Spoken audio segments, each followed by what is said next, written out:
Seja muito bem-vindo, seja muito bem-vinda a essa série de lives que é a série de imersão em exercício e diabetes. Eu sou o Roberto Doro e eu sou profissional de educação física especialista na prescrição e no acompanhamento do exercício físico para quem tem diabetes. Eu ajudo, o profissional de educação física a adaptar, o exercício ao diabetes ou o diabetes aí ao exercício físico. E na live de hoje a gente vai justamente comentar essa situação, de adaptar o exercício, como é que a gente faz aí com relação principalmente aí ao seu aluno com diabetes, Ele não está passando bem lá durante a aula. A gente tem que levar em consideração que isso pode ser sim por conta do efeito hipoglicemiante aí do exercício físico. E o que acontece? O nosso aluno, com diabetes, a gente sabe que o objetivo nosso do exercício é exatamente promover, um melhor controle do diabetes, independente do porquê essa pessoa com diabetes está treinando com a gente. A gente sabe que tem muitas pessoas aí que vêm treinar com a gente, é porque ele tem diabetes e está com dificuldade no controle, então está fazendo lá o controle com o medicamento e tentando controlar a alimentação, está com um pouco de dificuldade e acaba inserindo aí o exercício também no tratamento. Ou muitas vezes a pessoa, principalmente com diabetes tipo 1, é muito comum isso, a pessoa tem diabetes tipo 1 e ele também te procurar como profissional de educação física aí para prepará-lo, porque ele quer participar, sei lá, de uma maratona, quer fazer uma travessia, pratica remo, surf e assim por diante. Ele está buscando aí alto rendimento. Mas a gente sabe que para ter o resultado aí durante o exercício, durante o treinamento, a gente precisa automaticamente fazer com que a glicemia esteja em níveis adequados para que isso aconteça, porque senão a gente corre um sério risco aí de prescrever o exercício, acompanhar lá a pessoa com diabetes, independente do objetivo que ele tenha, e por fim não conseguir aí um bom controle do diabetes, consequentemente você não vai nem ajudar no tratamento e muito menos conseguir resultado aí como profissional de educação física, e isso, claro, acaba aí tirando a nossa autoridade como profissional de educação física, é algo realmente muito ruim para nós aí que atuamos com pessoas que têm diabetes.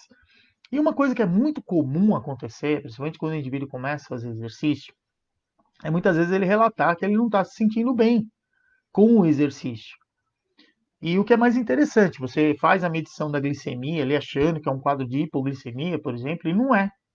A glicemia dele está dentro do que a gente espera que seja, aí abaixo de 180, acima de 70, quer dizer, não está fazendo hipoglicemia, não está em hiperglicemia, mas ele sente aí um certo desconforto.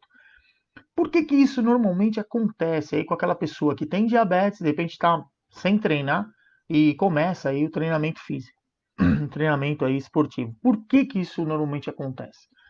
O detalhe é, por isso que eu sempre comento com vocês, que a minha ideia é ajudar vocês aí a ajustar, o exercício ao diabetes, ou diabetes ao exercício, desde a anamnese até a prescrição. Porque nesse momento, quando você faz a anamnese do seu aluno com diabetes e, por exemplo, levanta ali que é a hemoglobina glicada dele, você toma conhecimento que a última hemoglobina glicada que ele fez está lá valor é, com valor semelhante aí, ou glicosilação aí, de, sei lá, 9%, por exemplo, 10%, o que acontece com esse indivíduo? Ele tem ali um valor médio de glicemia, se ele tiver com 9%, aí em torno de 200, mais ou menos, miligramas por decilitro. Se ele tiver com 10%, está com 240, mais ou menos, de glicemia, quer dizer, de valor médio. Então, isso indica o quê? Que a maior parte do tempo, a média da glicemia esteve em 240. Agora, quanto de 240 foi para cima e quanto de 240 veio abaixo desse valor? Não dá para a gente saber. Aí tem que ser feito um estudo, um teste, tem que aplicar um teste estatístico, para a gente normalmente ter o que a gente chama aí de desvio padrão, para a gente ter um valor. Por isso que muitas vezes quando vocês veem aí os valores médios, tem lá o valor médio mais ou menos um outro valor, quer dizer, é quanto desviou daquele valor de média. Então é assim que a gente consegue determinar.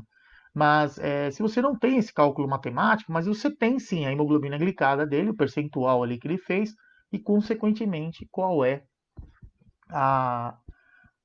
o valor médio de glicemia dessa pessoa. E a questão relacionada, então, a essa mudança, né, que o exercício, independente aí do tipo de exercício que a gente fizer, o exercício por si só ele é hipoglicemiante. Então, quando a gente normalmente faz aí o exercício, você vai sempre diminuir a glicemia do indivíduo que tem diabetes. E de quem também não tem diabetes vai tender a diminuir. Aqui, como a parte hormonal está funcionando direitinho, o sistema consegue se adaptar para poder fazer com que haja energia suficiente para que o indivíduo faça horas ali, às vezes, de exercício sem fazer exatamente um quadro de hipoglicemia. Mas se ele ficar muito tempo fazendo exercício, principalmente acima de 60 minutos, com intensidades mais altas, a depressão do glicogênio ela é muito alta, mesmo com a ação hormonal, esse indivíduo vai fazer episódio de hipoglicemia sim, por isso a necessidade de suplementação com carboidrato. Então o exercício por si só, ele é hipoglicemiante, ele não depende da ação da insulina.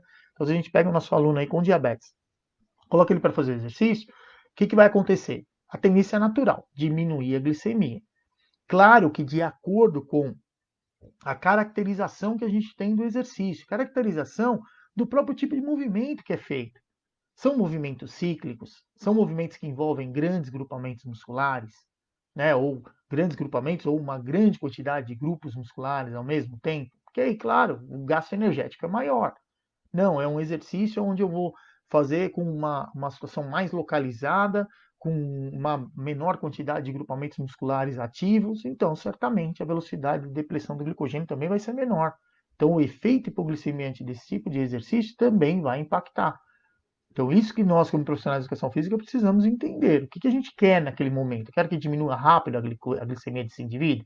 Eu quero que a glicemia dele diminua vagarosamente? O que eu quero? Né? O que você planejou como profissional? É isso que vai. Nós, na verdade, como profissionais de educação física, nós estamos no comando. É nós que mandamos. De acordo com o que a gente passar de orientação para o nosso aluno, ele vai executar. É assim que vai funcionar. Então, quando a gente vai fazer o exercício, né, com o indivíduo que tem diabetes, naturalmente vai diminuir a glicemia. Talvez mais rápido, talvez menos rápido, dependendo aí da caracterização, do volume que a gente vai aplicar, da intensidade que a gente vai aplicar, tudo isso o corpo vai tentar se adaptar e normalmente a gente vai sim impactar diretamente na resposta glicêmica.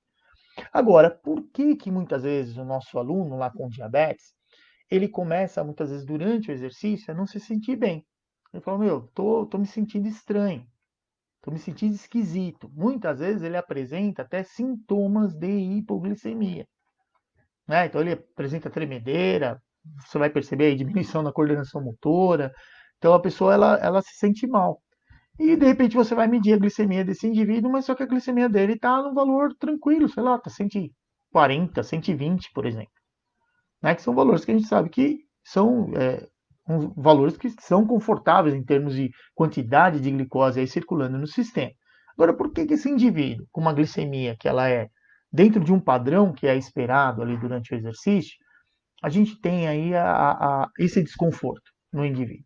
Porque o nosso corpo ele sempre busca homeostasia. Então, homeostasia o que é? É ter os diferentes sistemas, principalmente quando a gente está em repouso, todos trabalhando de uma maneira adequada, de acordo com o que você precisa. Então, parte de estímulos do sistema nervoso, a questão relacionada a quantas vezes o seu coração vai bombear, né, vai contrair ali, relaxar para bombear o sangue para o sistema, como é que vai estar a liberação da parte hormonal, a velocidade, né, de ação aí enzimática no nosso corpo, que é algo bastante importante, né, para, por exemplo, promover aí a síntese proteica, né, o quanto está saturando a hemoglobina. Então, tudo isso ele é controlado aí no nosso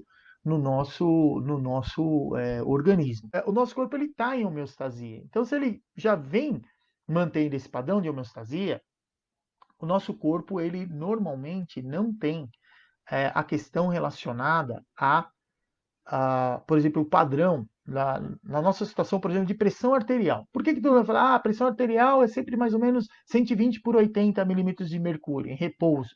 Porque é o que o sistema, teoricamente, ele tem que entender que isso aí é o padrão de normalidade para o indivíduo adulto. Por que para o indivíduo idoso 120 por 80 não é esperado? Se ele tiver, por exemplo, 140 por 80, 140 por 90, é considerado ainda normal para ele. Já prevendo o envelhecimento, né, o endurecimento aí das artérias, que é um processo de envelhecimento que a gente tem. Então, quer dizer, Para o indivíduo que é jovem, espera-se que ele tenha uma pressão arterial aí de 120 por 80. Isso é o normal, é a homeostasia da pressão arterial desse indivíduo em repouso. Agora, e se ele é idoso, 140 por 80, 140 por 90, tá ótimo, né? Por quê? Porque o sistema modificou. As artérias, com o nosso processo de envelhecimento, né, a arteriosclerose, que é chamada, que é o endurecimento das artérias, a artéria ela não perde a capacidade que ela tem de se constringir, quer dizer, ela consegue contrair e diminuir o fluxo sanguíneo, mas ela tem uma maior dificuldade em se dilatar. É isso que a gente vai perdendo. Então, quer dizer, a artéria vai ficando mais dura, ela consegue se contrair, mas relaxa menos. Com isso, então, uma mangueira, né, onde a gente tem um diâmetro grande, vai passar fácil o sangue. Se fica muito estreito, passa mais apertado. Então, por isso, há um aumento natural aí na pressão arterial de quem é mais velho. Então, isso é o padrão de homeostasia. E não é diferente, por exemplo, com quem tem diabetes. Quem tem diabetes, o que é padrão de homeostasia da, da glicemia no nosso corpo, da quantidade de glicose que vai ter circulando no nosso corpo? De uma maneira geral, o organismo ele vai trabalhar para sempre manter aí próximo a valores de 100 miligramas por decilitro. Esse é o padrão normal. Mas se ficar em jejum de mais de 8 horas, então valores que sejam menores do que 100 miligramas por decilitro. Eu comi, não importa o que comeu um pudim inteiro, comeu, sabe, não interessa. Não importa o quanto de carboidrato que você comeu, consequentemente não vai ultrapassar um valor aí maior do que 139 miligramas por decilitro, a concentração de glicose no sangue. Esse é o padrão de normalidade. Agora, quem tem diabetes, ele tem problema justamente aonde? Na produção de insulina proporcionalmente necessária, principalmente depois que se alimenta. É assim que começa aí o diabetes tipo 2. Se fala tanto da resistência à ação da insulina, por que é difícil você diagnosticar exatamente o momento que está havendo essas alterações? Porque é comum se pedir um exame de glicemia em jejum. Então, mesmo que o indivíduo tenha algum distúrbio no metabolismo da glicose, ele fica um tempão sem comer, a tendência natural a glicemia dele fica baixa. E automaticamente o que acontece? Ele vai lá fazer o exame em jejum de pelo menos 8 horas, raramente fica ali acima de 100 miligramas por decilitro. Às vezes até fica 102, 103, muitas vezes já tem um diagnóstico ali de pré-diabetes, mas o necessário é confirmar na sobrecarga, como é que o corpo está funcionando. Porque o sistema ele sempre vai liberar insulina em pequenas quantidades. Isso é normal para manter a homeostasia da glicose. Quando a gente se alimenta, aumenta demais a oferta de glicose no sangue. Então a curva glicêmica ela aumenta muito. E aí o pâncreas rapidamente precisa produzir uma grande quantidade de insulina para justamente remover aquele monte de glicose que ficou no sangue e manter esse padrão que eu me referi aí, que é o que é considerado normal. Normalmente o indivíduo que tem diabetes tipo 2, o que acontece com ele? Ele vai ficando hiperglicêmico depois que ele se alimenta. E o que é mais legal, não é que ele come e vai ficar com 300 de glicemia. Não, no começo ele fica com 145, 146. Então o corpo dele não percebe sintoma nenhum de alteração. Porque o nosso sistema ele vai entender que tem algum distúrbio no metabolismo da glicose a partir do momento que a concentração de glicose no sangue, que a glicemia, atinja um valor igual ou superior a 180 miligramas por decilitro. Aí sim o sistema vai entender que, opa, tem muita glicose aí nesse sangue e a gente vai ter que tirar daí. Só nesse padrão. Então, olha a diferença que tem. O valor de normalidade é abaixo de 140, mesmo depois de sobrecarga. E o corpo só vai identificar que teve alteração no metabolismo da glicose, está num quadro de hiperglicemia, a partir de 180 miligramas por decilitro. Então tem 40 miligramas por decilitro aí até superior para ter algum sintoma. Por isso que a pessoa que tem diabetes tipo 2, ele vai, muitas vezes depois que ele se alimenta, ele aumenta ali um pouco a glicemia, depois, claro, o corpo consegue corrigir isso, diminui aí a glicose no sangue, e automaticamente o que acontece com esse indivíduo? Ele não percebe que está tendo distúrbio no metabolismo da glicose. Por isso que hoje é muito comum os médicos pedirem o exame que é chamado de hemoglobina glicada, que a hemoglobina ela se liga à glicose de maneira irreversível. Então, depois, se a pessoa não tem pode ter lá uma glicemia em jejum abaixo de 100, por exemplo, mas a hemoglobina, o percentual de hemoglobina glicada dele, se tiver acima de 5,7%, ele já é diagnosticado como pré-diabetes, quer dizer, já está com um valor já de glicosilação, já está com algum distúrbio no metabolismo da glicose. Ele tem que ser investigado aonde está o problema. Mas se consegue hoje diagnosticar mais precocemente por conta do teste que é feito de hemoglobina glicada, com os valores que a gente tem de glicosilação. Mas até alguns anos atrás não se fazia isso, descobria que a pessoa tinha diabetes. Então, a partir do momento que a pessoa falava, eu tenho diabetes, sabia-se que pelo menos 8 ou 10 anos atrás, daquela data que ele teve o diagnóstico, já sabia que eu tinha tido já algum distúrbio no metabolismo da glicose, de uma maneira que ele não tinha acontecido assim de uma maneira agressiva para fazer o diagnóstico. E isso no diabetes tipo 2. No diabetes tipo 1, os glóbulos brancos vão lá e destroem as células beta-pancreáticas e, consequentemente, não se consegue aí, produzir insulina. Não tem como o corpo produzir insulina, já que as células beta-pancreáticas foram destruídas. E aí o que acontece? Esse indivíduo ele vai ficar hiperglicêmico, então entra em cetoacidose, e aí é feito o tratamento com base de insulinoterapia. Mas, mesmo nessa situação, mesmo com a insulinoterapia, demora um período até conseguir ajustar direitinho as doses de insulina. E o que acontece nesse meio tempo, né, nessa fase de transição no tratamento, mesmo de quem tem diabetes tipo 1? O corpo dele começa a entender que o normal da glicemia não é 100, não é abaixo de 140, é 250, é 280, é 300 e alguma coisa. Então o corpo entende que isso é o normal. A mesma situação no portador de diabetes tipo 2, que começa ali o tratamento e também, de repente, ele fica com valores maiores de glicemia. O sistema ele vai entender o quê? Se a glicemia, o normal agora é 200 e pouco, esse é o valor normal. E o que vai acontecer? Toda vez que ficar muito distante desse valor que o próprio sistema nervoso agora entende como sendo de homeostasia, ele vai mandar sinalização de episódios de hipoglicemia. Então, é por isso que muitas vezes o nosso aluno com diabetes aí, você começou a fazer exercício com ele, de repente você está lá fazendo exercício, ele fala, meu, não estou me sentindo bem. Você vai lá e mede a glicemia dele e vê que está com uma glicemia de 130, de 120, alguma coisa. E aí o que acontece com ele? Ele acaba tendo sintomas de hipoglicemia, ele não está mentindo, ele realmente está tendo sintomas de hipoglicemia, mas fisiologicamente ele não tem hipoglicemia.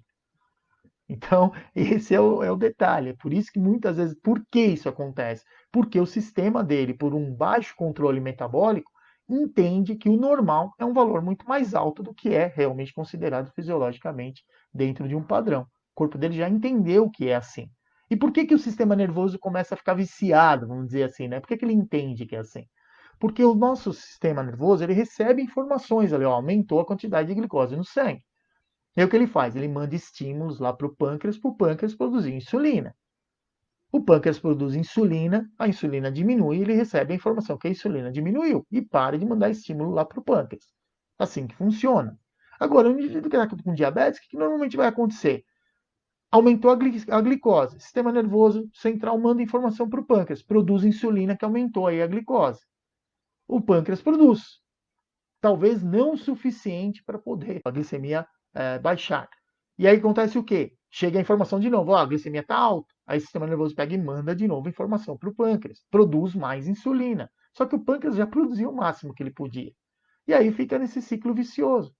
E aí é como assim, não tem resposta. Então o sistema passa a entender que aquele valor de glicemia, ele é o valor normal, é a homeostasia atual. E daí, na hora que a gente começa a fazer exercício, o exercício ele é hipoglicemiante, independente da ação da insulina, capta a glicose do sangue, vai diminuir a glicemia. E aí o que acontece com esse nosso aluno? Ele está acostumado com um padrão super alto, o exercício promove a baixa da glicemia, traz para valores que normalmente o organismo dele não está acostumado, não que não sejam valores considerados fisiologicamente normais, mas para aquele sistema ele está entendendo que o normal é muito mais alto que aquilo. E aí o que acontece? Começa a sinalizar, mandar informações como sendo o quadro de hipoglicemia. E você mede a glicemia desse indivíduo e, consequentemente, ela está dentro ainda de um padrão fisiologicamente aí considerado normal. Não é? Então é por isso que muitas vezes o exercício aí, o nosso aluno ele pode sim vir a fazer esses tipos de sentir mal de repente, mas é uma questão de adaptação do sistema para um novo modelo aí de valores de glicemia. Então é isso aí, pessoal.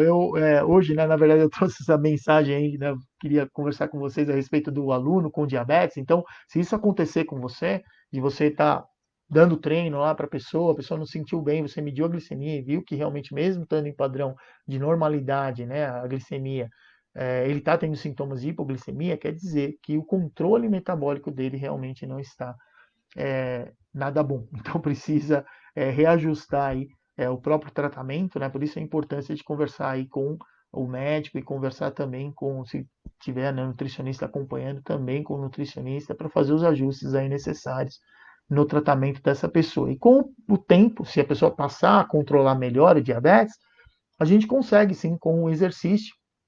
Aí ele vai sinalizar mesmo se tiver algum quadro de real hipoglicemia, né? E não de uma situação de um novo valor que o sistema de repente colocou. Porque a partir do momento que você vai tendo um controle melhor do diabetes, mantendo, por exemplo, na maior parte do tempo, de primeiro momento, valores abaixo de 180, o sistema já entende que aqueles valores de 200, 300, eles não são mais verdadeiros. São algo visto como realmente uma alteração. Então, o objetivo inicial é trazer esse indivíduo para a maior parte do tempo, durante o dia, ele manter a glicemia abaixo de 180. A partir do momento que conseguiu isso, aí sim a gente vai partindo para valores mais próximos aí do que são considerados normais, tá bom? Então é isso aí, pessoal. Muito obrigado aí a vocês que me acompanharam até agora. E lembrem-se, exercício é tudo de bom para quem tem diabetes. Um abraço, pessoal. Até mais.